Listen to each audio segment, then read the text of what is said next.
Setelah melewati waktu yang panjang, pemerintah Provinsi Papua bersama tim pakar hukum dari Universitas Cendrawasih akhirnya mensosialisasikan naskah akademik pembentukan rancangan peraturan presiden tentang Komisi Kebenaran dan Rekonsiliasi atau KKR di Tanah Papua.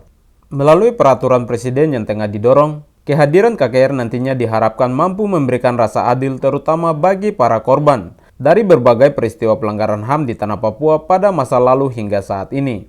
Dalam rangka itu, pada sosialisasi yang dilakukan di sebuah hotel di kota Jayapura, Selasa 12 Juli 2022, Asisten 3 Bidang Umum Pemprov Papua, yang juga Kepala Biro Hukum Pemprov Papua, Derek Hegemur, mengatakan Gubernur Papua Lukas NMB menunjuk para pakar hukum dari Universitas Cendrawasih agar bekerja cepat dalam menyusun rancangan pembentukan peraturan presiden tentang KKR.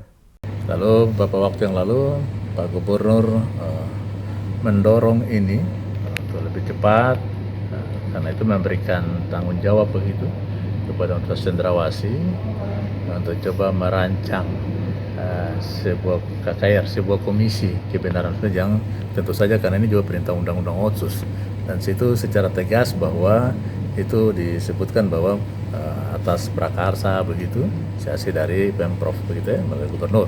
Dan bentuknya kalau kita baca Undang-Undang Otsus kan itu Kepres kan begitu. Nah, ini produk hukum pusat kan.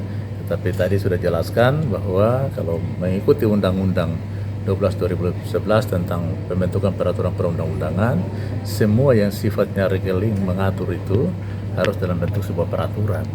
Karena itu KKR ini coba dirancang dalam bentuk peraturan presiden yang tadinya kalau menurut Undang-Undang Otsus itu keputusan presiden, tetapi karena ini sifatnya mengatur regeling, maka dibuatlah peraturan presiden begitu. Nah, untuk tugas ini teman-teman tim Munchen melalui Pak Rektor telah berkonsultasi dengan berbagai pihak, termasuk pihak tadi disebut KL itu, kementerian dan lembaga di pusat.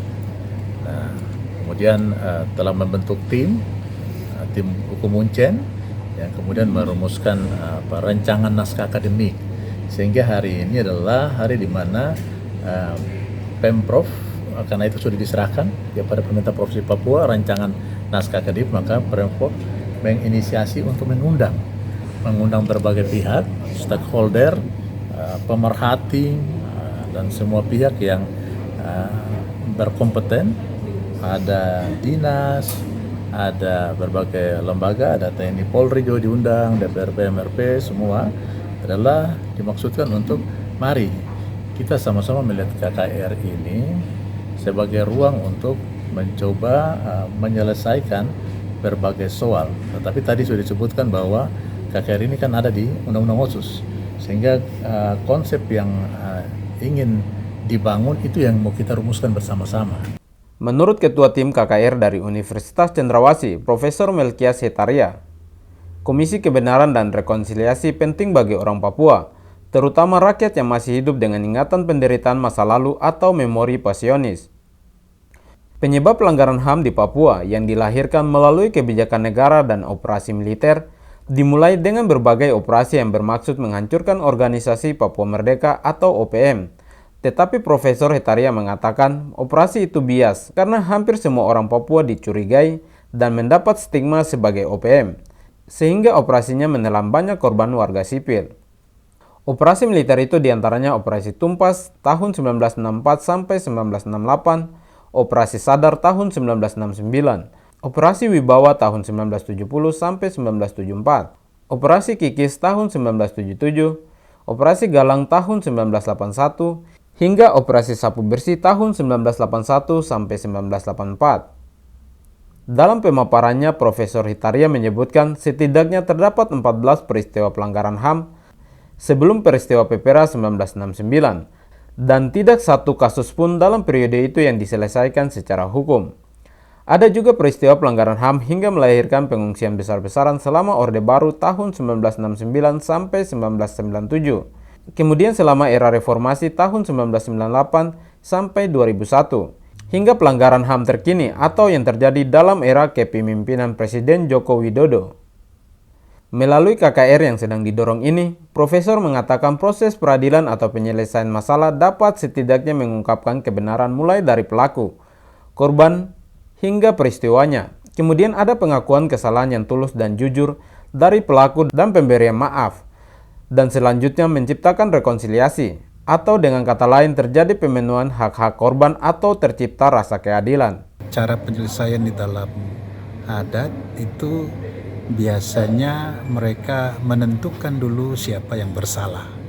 Ya. Jadi ada proses-proses mengarah ke sana, menentukan siapa yang bersalah, lalu apabila terungkap kesalahannya, yang bersalah itu dituntut untuk bertanggung jawab. Nah, dalam pertanggungjawabkan itu, dia biasanya dihukum dengan jenis-jenis denda yang dikenal di dalam adat istiadat. Apabila penyelesaian adat itu bisa berlangsung baik, maka akan tercipta ketentraman di dalam masyarakat dan perdamaian di antara mereka sendiri. Saya melihat bahwa di dalam kearifan lokal itu dapat dijadikan sebagai nilai-nilai dasar di dalam mekanisme penyelesaian masalah dalam bentuk KKR. Dengan demikian, KKR yang dirancang ini itu memenuhi 3 tuntutan sekaligus. Tuntutan hukum adat, kearifan lokal, tuntutan hukum positif, dan tuntutan dunia internasional. Sementara itu, wartawan senior Jubi Victor Mambor yang turut hadir dalam acara tersebut menyambut positif, namun pihak korban dan masyarakat adat harus dilibatkan dalam proses pembentukan rancangan peraturan presiden tentang KKR di Tanah Papua. Yang berikutnya adalah masyarakat adat, karena kalau dari pemaparan tadi, saya dengarnya itu KKR ini akan mengakomodir mekanisme lokal sistem peradilan masyarakat adat, ya, hal-hal kearifan tradisional lah oleh masyarakat adat. Nah, bagaimana masyarakat adat ini dilibatkan atau di-attach ke dalam regulasi KKR ini, itu juga harus dipikirkan, karena yang nanti akan digunakan itu mekanisme yang dijalankan oleh masyarakat adat seperti peradilan HAM, kemudian bayar denda dan segala macam. Jadi peran masyarakat adat itu menjadi penting di situ. Nah, kalau misalnya masyarakat adat sendiri tidak dilibatkan atau kita terlambat melibatkan, ini akan menjadi masalah di kemudian harinya. Nah, yang terakhir, dan ini paling penting menurut saya, adalah korban. Ya. Orang-orang yang menjadi korban ini harus dilibatkan secara masif. Jadi mereka harus terlibat dari awal, dari mulai perencanaan sampai kemudian eksekusi. Nah, persoalan kemudian, memang saya tahu bahwa sebagian besar keluarga korban ini tidak setuju ya dengan ini. Tapi mereka tetap harus dilibatkan, karena mereka sebenarnya aktor utamanya. Mereka yang akan melaporkan, mereka yang akan kemudian mendefinisikan dari mereka sendiri sampai kemudian menetapkan bagaimana proses non yudisialnya. Jadi itu yang harus diperhatikan. Jadi masyarakat korban ini seharusnya hadir sebagai aktor utama dalam KKR ini. Nah, persoalannya hari ini tadi waktu saya ikut, saya tidak lihat ada keluarga korban. Ya mungkin betul bahwa orang Papua semua korban termasuk saya, tapi ada korban yang sudah bisa mengorganisir dirinya sendiri. Nah, itu harus dilibatkan, karena mereka ini nanti menjadi pemain utama, ya, pemain kunci di dalam KKR ini, karena kita membicarakan soal mereka. Pembentukan KKR sendiri telah diamanatkan dalam Undang-Undang Otonomi Khusus Pasal 46 Nomor 21 Tahun 2001.